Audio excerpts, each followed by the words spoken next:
Welcome to Women's Sports Weekly, where women's sports happen every day, but we talk about it once a week. I'm Danielle. And I'm Carolyn. Women's Sports Weekly is a podcast where we discuss the latest news, explore interesting stories, and share our love for women's sports. Follow us on Instagram, YouTube, and TikTok at WomensSportsWeeklyPod. Follow us and rate us on Spotify and Apple Podcasts. Send us an email at womensportsweeklypod@gmail.com, and we may feature your email on the Les. Also, we have Run Club every Thursday night at 6 p.m. at the 99ers. Each week, we share a secret word, and if you tell the bartenders that word after our run, you will get 50% off your first draft. We will share that we went to the Beyonce concert this past weekend, and in light of that concert, the secret word this week is cowboy. We personally will not be at Run Club this week because we are traveling, but we do have a very special Run Club member who's been joining us each week, Harold, who is going to lead the way this week. So shout out to Harold. Thank you. And we will see you again next week at Run Club. So please go. We have more logistical updates. We have a scheduling update. We want to release on Wednesdays. We're figuring it out. You know, we're going to find our day that works for us. But yeah, Wednesday's going to be our new day. Do you know this, but our listeners might not know this. The name of our podcast was almost Women's Sports Wednesday. Yes. And you said, what if we have to change the day? And then here we are. We're going to land on Wednesdays. We're going to land on Wednesdays. We'll see how long we last. We might hit every day of the week. We might even start releasing on the weekends. I'm just kidding. But we will begin to release on Wednesdays. So thank you for bearing with us as we figure out our schedule. So our next episode will actually be a day earlier this coming week. Our next episode will be on Wednesday, June 4th. We'll see if we like it, and we'll go on from there. But hopefully you'll like it, having it one day earlier in your feed. We also need to provide a t-shirt update, a Women's Sports Weekly t-shirt update. The t-shirt company we used is backed up, and we have still not received our Women's Sports Weekly t-shirts. Right when we get them, we will send them out. We have been in constant communication with the t-shirt producer. We hope to have them next week, and we'll send out an email to those who ordered when we have them and when they are on their way. We apologize that this is taking longer than expected. This is not what we wanted for our first t-shirt drop, but we promise in the future we will not be moving forward with this company, but they have been very responsive. So we know that it's happening. We just know that it's delayed. Okay, let's get into some fun stuff. If you're watching this on video, our background is different. It is a stock painting at my mother's house. Last time we recorded at your mom's, we were in the basement and we had a Mike Tyson poster in the background, but we decided we wanted more light. Yes. And we came upstairs for this one.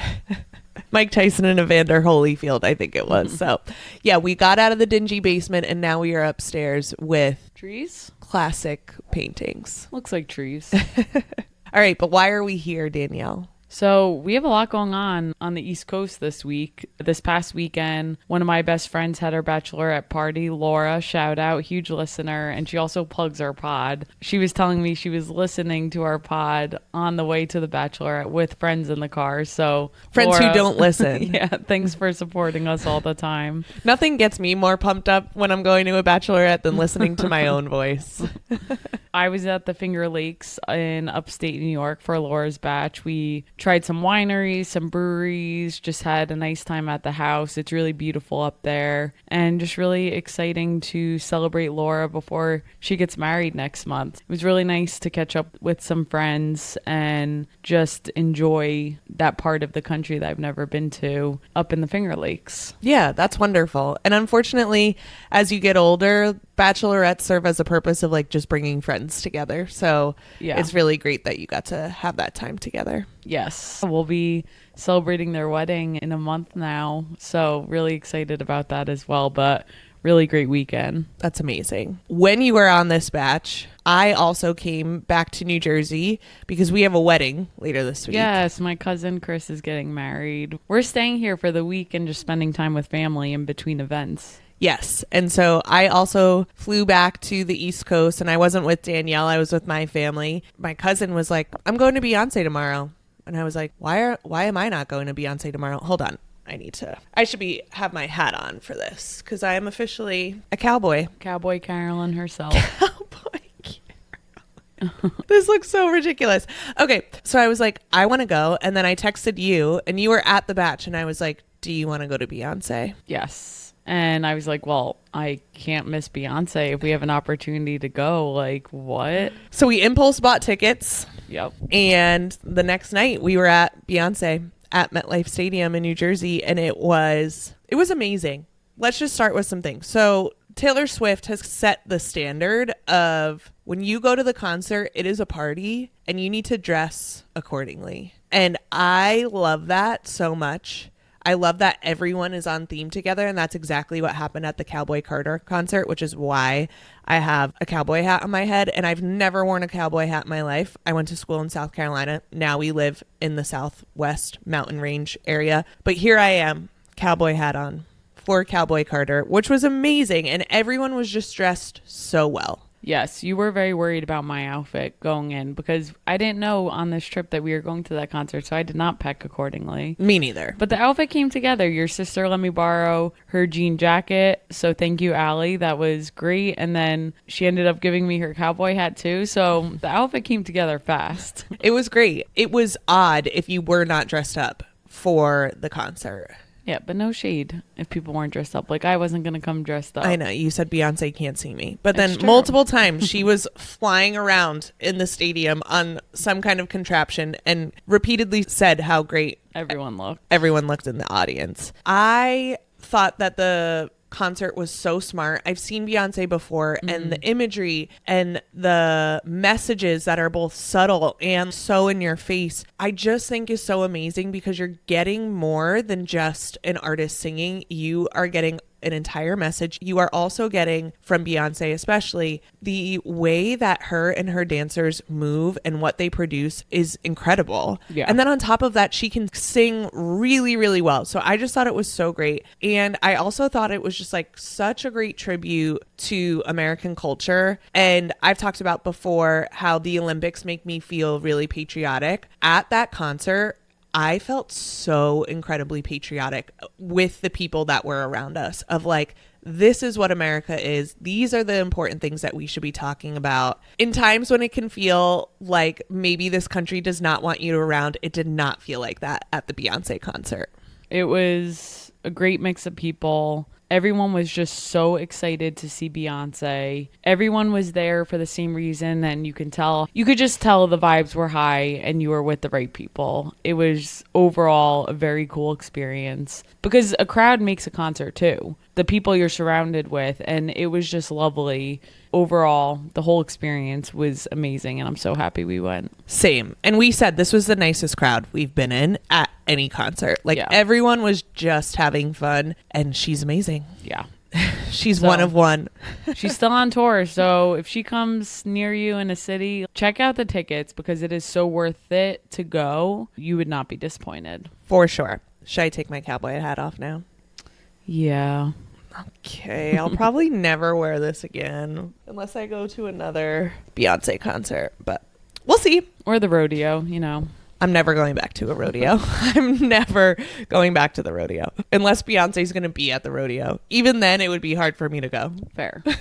All right. We have another email this week, so we are going to segue into the Les, our listeners' experience corner. No. Our listeners' experience zone. And the email reads, Hey, Carolyn and Danielle. I've got a Les question for you, but please disregard if you've already answered this on the pod. What's the story behind the Women's Sports Weekly theme music? It's easily my favorite podcast music and gets me pumped every time. I see it's by someone named Melvin Alexander Black. Tell us more. Your show rocks. Thanks for everything you're doing to promote women's sports. Cheers, anonymous Women's Sports Weekly listener. I know. What are we going to call our listeners? Women's Sports Weekly listener is way too long. I don't know. We have to think about it. A WSWer? If you have any ideas. A winner? If you have ideas, all our listeners out there, of what you would want to be called, let us know. Yeah. Tell us what you want us to be called. Should we call them all Leses? No.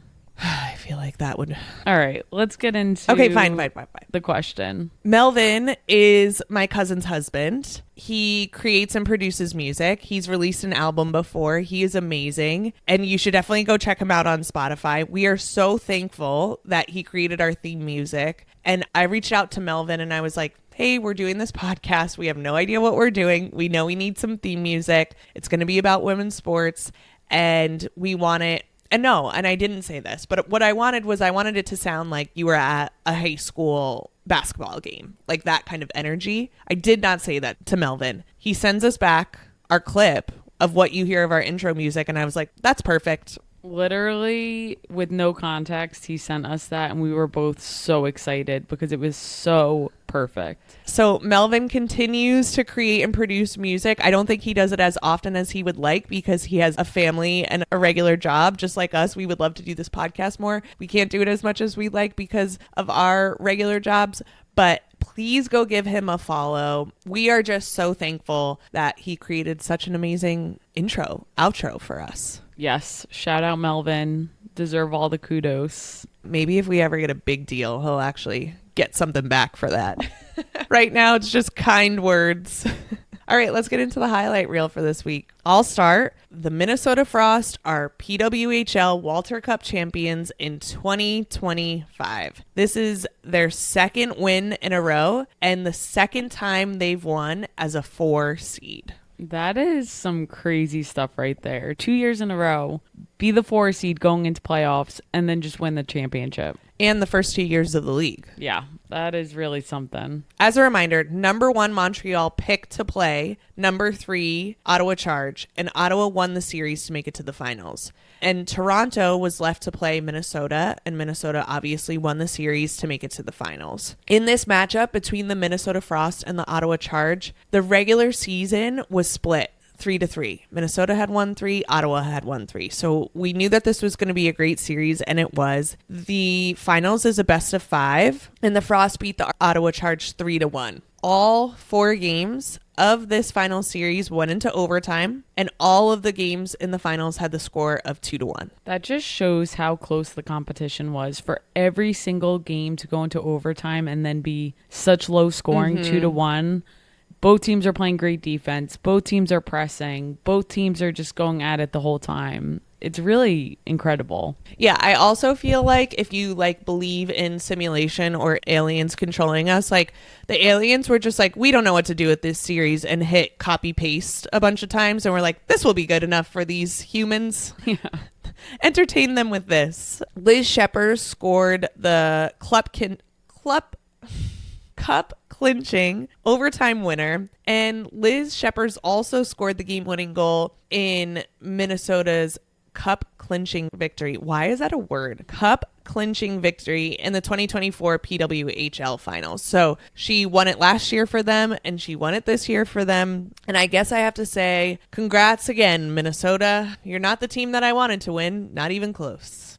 But here you are. And I know we have some Minnesota fans who listen, and I don't have anything against Minnesota as a state. I just have some issues with one person on the team. Yeah, Britta Curl. We've already talked about her. You can go back and listen to some episodes to get the information on that. But I was like, yay, a mean person won. Lovely.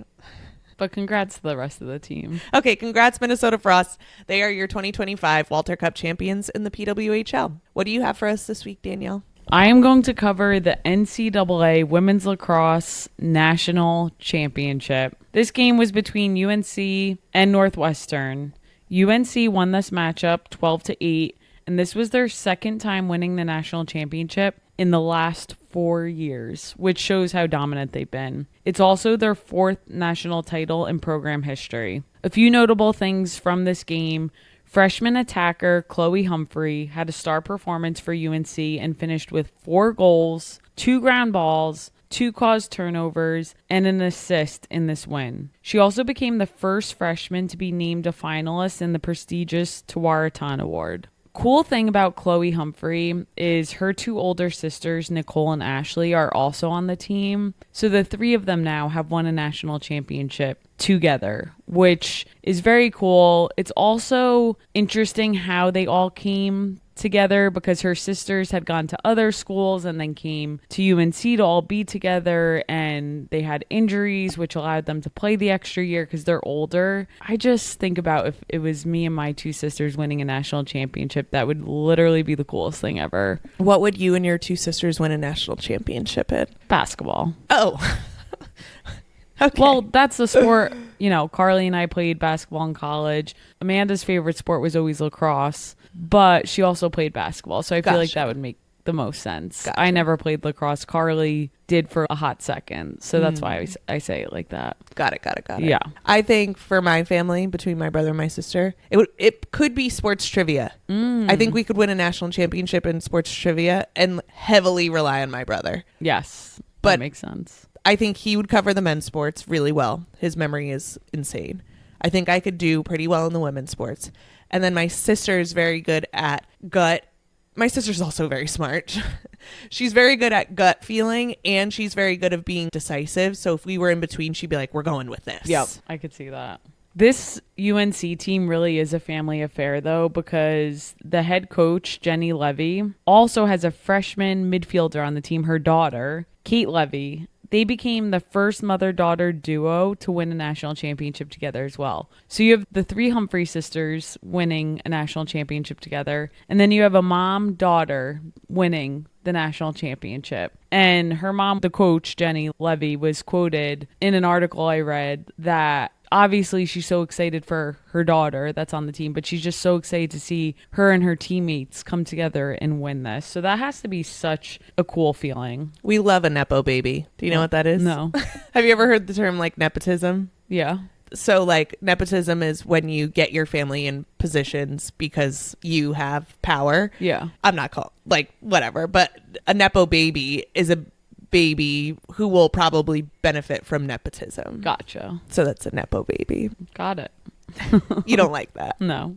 Also, the UNC defense was very notable in this game. So Northwestern's junior Madison Taylor is the nation's leading scorer with 109 goals. She finished this game without scoring a goal. Oh no. I know, that's a rough one, but it was a result of great defensive play by Sam Forrest and obviously the rest of the Tar Heel defensive unit. They obviously all played incredible. To have the nation's leading scorer not score a goal. This was the first time Taylor did not score in 45 games. 45 games. She has scored every game, and this is the first time a team held her to no goals. She did have 4 assists, which is great. She still for had her. a very notable game. She assisted 4 of the 8 goals that they scored, but did not score. So congrats to the Tar Heels. I know our friend Meg will be very happy. I'm sure she was very happy to see that win. Overall, just very exciting with all the family connections, and second time in 4 years. That's truly something special.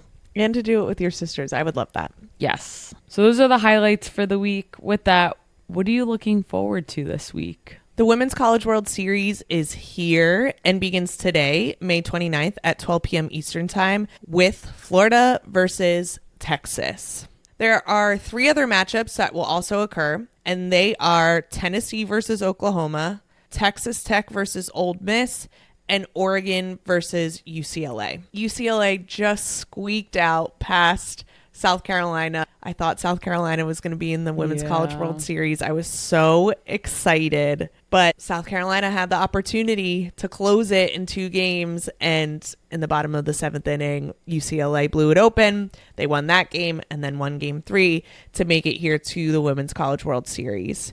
The 8 teams I just mentioned will compete in a double elimination style tournament until there are 2 teams left. And then those 2 teams will compete in a best of 3 series for the winner. I'm going to ask you who you want to see win. So get thinking. Okay. I'd like to see Tennessee win because their uniforms are so good, Danielle. I don't know if you've watched, but when they play in those blue uniforms, I've been watching. It looks so good. Or I'd like to see Texas Tech and Nyjah Kennedy, who was at Stanford, pitcher, now pitches and hits for Texas Tech, has an over $1 million NIL deal to be there. I'd like to see them take it far as well, but I'm going with Tennessee. What do you... Well, Obviously, I have to go with my Lady Vols too. Okay. Talk about my favorite colors. The whole reason my favorite color is orange is because of Tennessee. Back in the day when Candace Parker played there, I was rightfully obsessed with them. So yeah, I'm going to go with Tennessee as well. All right. Oh, I also have another thing that I'm looking forward to, and I just want to mention the French Open tennis is here. Roland Garros, unless you would like to pronounce it, Danielle. No, you got it good. It is happening from now until June 8th. It's on TNT, True TV, and Max. So if you're looking to watch some amazing tennis, turn that on. I am sure I will be talking about it in the coming weeks. What are you looking forward to? Lots of WNBA games coming up this Friday, May 30th. We have the Lynx versus Mercury at 10 p.m. Mercury! At 10 p.m. Eastern. Both teams are off to a great start, so that will be a great matchup. And also at 10 p.m. Eastern on Friday, our two teams are playing against each other, Seattle Storm versus the Atlanta Dream. So we are going to be a split household. I'm excited. So go Storm. I hate that we're on Eastern time. I know. It's rough out here. It might be the main reason why I live in Colorado. Because to be able to watch sports at a reasonable hour. Why? Who watches games at 10 p.m.? Who could stay up that late? I know. It's rough. So California can get a 7 o'clock game? Technically Seattle. Sure. Technically Seattle. But no, it ain't right. Yeah. No, I agree. But along with those games, there's other games this weekend, so check it out. But definitely excited for more WNBA. That's it for this week. We will see you next week on Women's Sports Weekly. In the meantime, watch women's sports. Share the podcast with your friends. Rate and subscribe to the pod on Spotify, Apple, and YouTube. Thanks for joining us. This ain't Texas.